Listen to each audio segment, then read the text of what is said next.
अध्यक्षताको शपथ लिन नवनियुक्त सम्माननीय प्रधानमन्त्री श्री बालेन्द्र शाहज्यूलाई सादर अनुरोध गर्दछु।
म बालेन्द्र शाह नेपालको सार्वभौम सत्ता र राजकीय सत्ता नेपाली जनतामा निहित रहेको नेपालको संविधानप्रति पूर्ण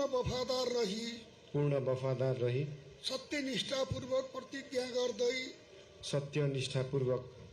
गर्दै ईश्वर, देश र जनताको नाममा शपथ लिन्छु कि प्रधानमन्त्री पदको जिम्मेवारी प्रचलित कानूनको पालना गरी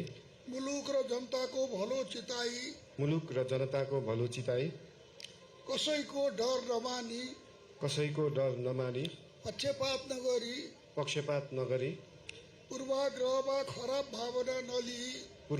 वा खराब भावना नलिई ईमानदारीका साथ गर्नेछु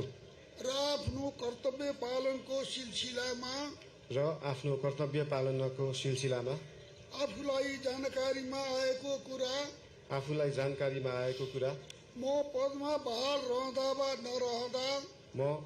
बहाल रहँदा वा नरहँदा जुनसुकै अवस्थामा पनि प्रचलित कानूनको पालना गर्दा बाहेक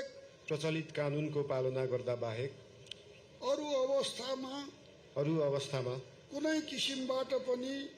किसिमबाट पनि प्रकट वा